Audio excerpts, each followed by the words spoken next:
নানা নাটকীয়তার পর শেষ মুহূর্তে প্রার্থিতা ফিরে পেলেন যশোর ২ আসনের জামায়াত প্রার্থী ডাক্তার মোসলেউদ্দিন ফরিদ। আল্লাহ শুকরিয়া আদায় করছি আমার প্রার্থিতা ফিরে পাওয়ার জন্য।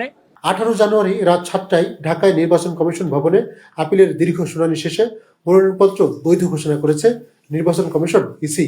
খবর পাওয়ার সাথে সাথে জীবনকাছা চৌগাছা উপজেলা দুটির ভোটার ও দলীয় নেতাকর্মীদের মধ্যে স্বস্তি ফিরে আসে। হতাশাগ্রস্ত নেতাকর্মী সমর্থকরা উজ্জীবিত হয়ে ওঠেন। গত 1 জানুয়ারি যশোর জেলা রিটার্নিং অফিসার মোহাম্মদ আশেক হাসান যাচাই বাছাইয়ে ডাক্তার ফরিদের প্রার্থিতা অবৈধ ঘোষণা করেন। 25 বছর আগের বন্ধ ক্রেডিট কার্ডের 30,000 টাকার বিল সংক্রান্ত জটিলতার কারণে প্রাথমিকভাবে ডাক্তার মোসলেউদ্দিন ফরিদের মনোনয়নপত্র বাতিল করা হয়। যদিও তিনি বিষয়টি জানার সাথে সাথে সংশ্লিষ্ট ব্যাংকে ঋণ পরিশোধ করে দিয়েছিলেন। নির্ধারিত সময়ের পরে কাগজপত্র জমা দেওয়ায় রিটার্নিং কর্মকর্তা তা আমলে নেননি।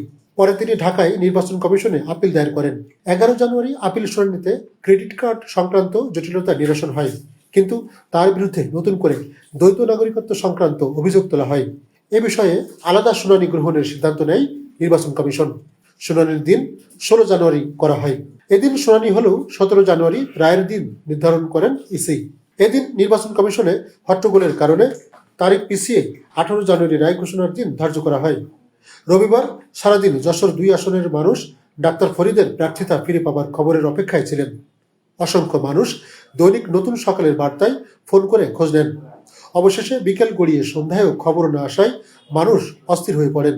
নানা নাটকীয়তার পর রাত 7টার দিকে নির্বাচন কমিশন ডাক্তার মোসলেউদ্দিন ফরিদের প্রার্থিতা বৈধ ঘোষণা করেন। প্রার্থিতা ফিরে পেয়ে ডাক্তার ফরিদ গণমাধ্যমকে তাৎক্ষণিক প্রতিক্রিয়ায় বলেন, আমার দ্বৈত নাগরিকত্ব এটার ব্যাপারে অ্যাপিল ছিল।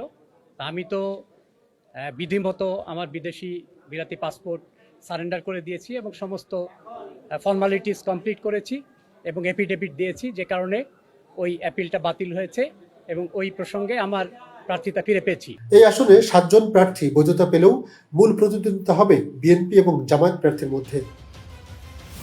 তরিকুল ইসলাম তারেক, দৈনিক নতুন সকালের বার্তা, যশোর।